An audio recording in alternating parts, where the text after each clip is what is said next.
Hello, everyone. Welcome back to my YouTube channel. Well, let me tell you, friends, if there is one thing I have learned from watching the good people of this town over the years, it is that a mother's worry never truly sleeps.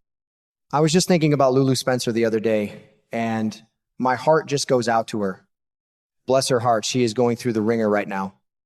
You would think that with Ross Cullum finally out of the picture, and I mean permanently out of the picture, folks could breathe a little easier. But that is not how it works when your child is involved.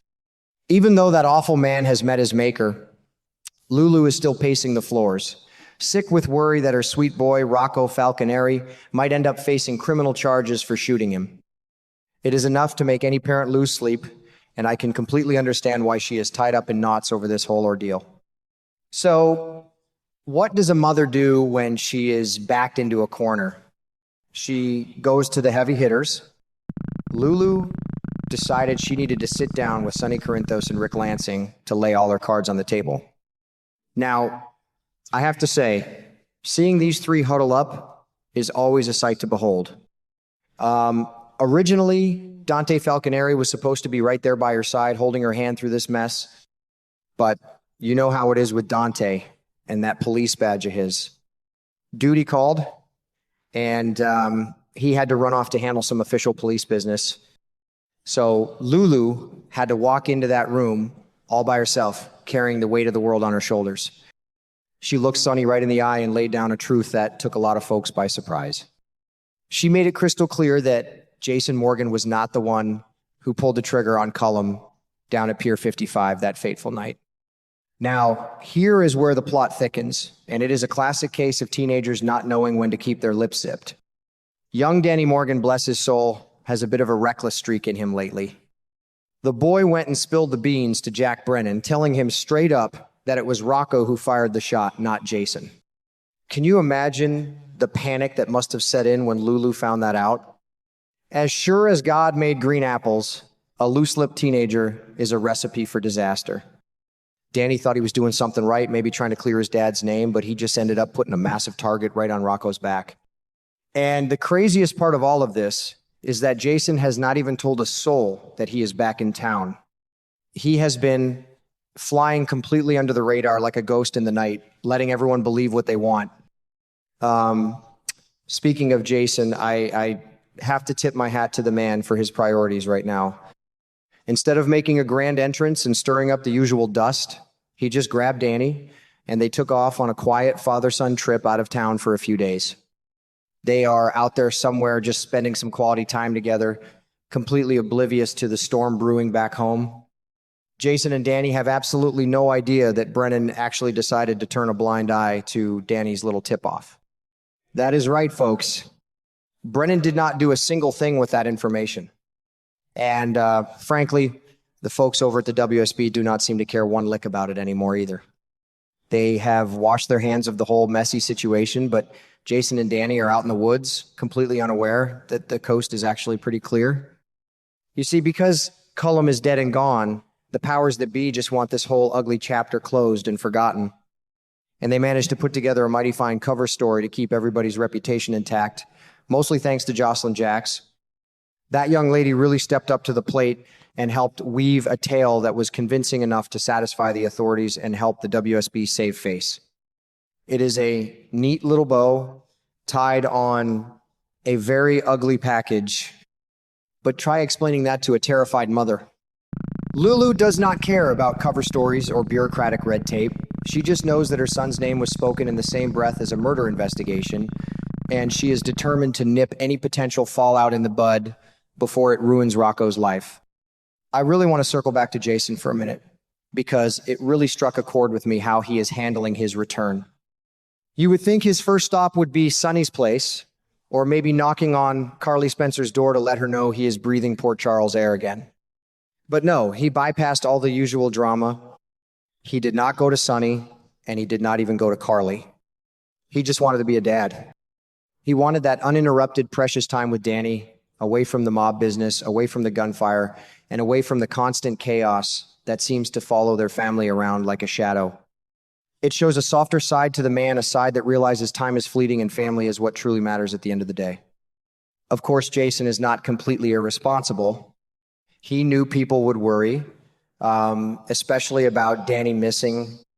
So he did the neighborly thing and sent a message through the grapevine. He got a hold of Tracy Quartermain, of all people, and asked her to pass the word along to Alexis Davis. He wanted to make absolutely sure that Alexis knew Danny was safe and sound with him, so she would not be pacing the floors at night. And in turn, Alexis is supposed to let little Scout Kane know what is going on. It is a real bucket brigade of information, but that is how a small town works, right? Everybody looking out for everybody else, making sure the family tree stays watered and nobody is left in the dark wondering if their loved ones are safe. Meanwhile, back at the ranch, Lulu and Dante are dealing with a whole different set of headaches. They just recently managed to get back on solid ground with Rocco, trying to rebuild that family unit and make things right. But teenagers will be teenagers, and there has been a massive falling out between Rocco, Danny, and Charlotte Cassadine. Oh, to be young and full of angst again. It seems like those three have gotten themselves into a real emotional tangle, and it is causing all sorts of friction. So, on top of worrying about the WSB knocking down their door, Lulu and Dante are playing referee to a bunch of broken-hearted, confused kids. It is enough to make you want to pull your hair out, but that is the reality of raising a family. You just have to roll up your sleeves and wade into the mess with them. This brings us back to Lulu's main mission with Rick Lansing. She is a mama bear protecting her cub, and she wants to make absolutely sure that if the worst-case scenario happens, Rocco is protected. Because of Danny's big mouth and that reckless tip to Brennan, she is terrified that the police might show up with a pair of handcuffs for her boy. She wants Rick on standby, ready to provide the best legal representation money can buy. It is a smart move, really. You hope for the best, but you prepare for the worst. Having a sharp legal mind like Rick in your corner is like having a sturdy umbrella in a thunderstorm. You might not need it, but you are sure glad it is there if the sky opens up and starts pouring down on you. Now, I have to say, watching Sonny take all this in is quite a journey. Sonny knows a thing or two about wayward boys and the trouble they can get into. He understands exactly where Danny's head has been at lately. Sonny knows all about Danny's wild stunts, like breaking into the WSB office. He even knows that Danny was actually trying to join the mob. Can you believe that? The boy wanted to play gangster so he could take down Cullum himself and free his dad. Sonny sees that fire, that misguided loyalty, and he understands it down to his bones. It is the kind of reckless bravery that gets a young man killed, but it comes from a place of deep love. Because Sonny understands this, he is in a unique position to help guide these boys out of the darkness. That is exactly why Sonny is planning to step up to the plate later this week. I am told that come Thursday, Sonny is going to sit down and have a real heart-to-heart talk with Rocco. I am looking forward to this, friends. There is something incredibly special about a grandfather sitting a boy down and imparting some hard-earned wisdom. Sonny's going to look that boy in the eye and help him carry the heavy burden he has been hauling around. It takes a village to raise a child, and sometimes it takes a man who has walked through the fire to teach a boy how not to get burned. I have a feeling that conversation is going to be exactly what Rocco needs to hear to start healing from this whole nightmare. And then, just as the week wraps up on Friday, Jason and Danny will return from their trip. Sonny and Rick really need to do their job and reassure Lulu that she can let out that breath she has been holding.